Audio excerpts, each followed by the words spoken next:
يا أصحابي النهاردة هنعمل رات مسخن فلسطيني. هنحتاج 5 بصلات كبار، عيش صاج، فرخة مسلوقة بتنسلها، سماق، عصير ليمون بالتوابل، ملح وفلفل وكمون، كمية كبيرة من زيت الزيتون،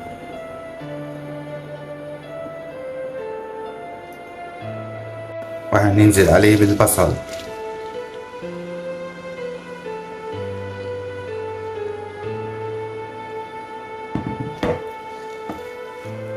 ونقلبه لحد ما يتبل.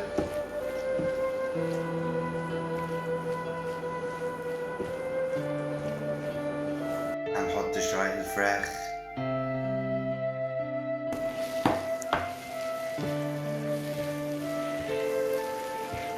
والسماق،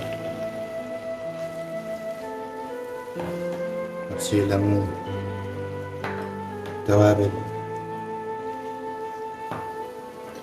نقلب كويس لحد ما كل المكونات تختلط.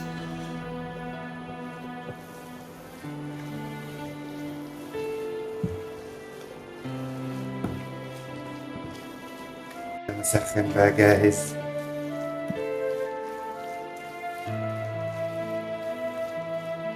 دلوقتي هنضيف مسخن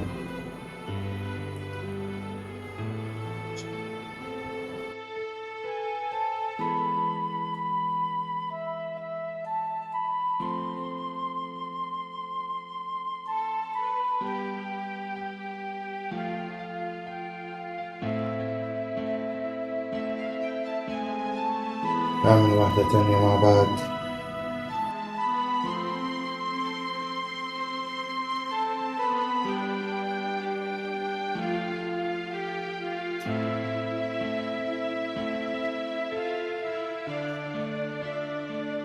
هنجيب صينية فرن ندهنها بزيت زيتون. هنرش الرات مسخن في الصينية وندهنها بزيت الزيتون. هنرش عليه سماق فوق الوش.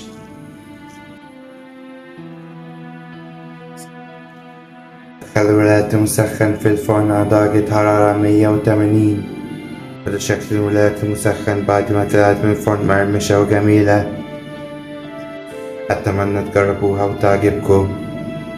حط الولايات المسخن في طبق تقديم بالهنا والشفا.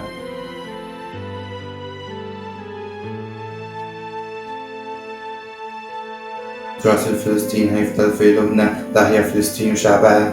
يا أصحابي أشوفكم قريب.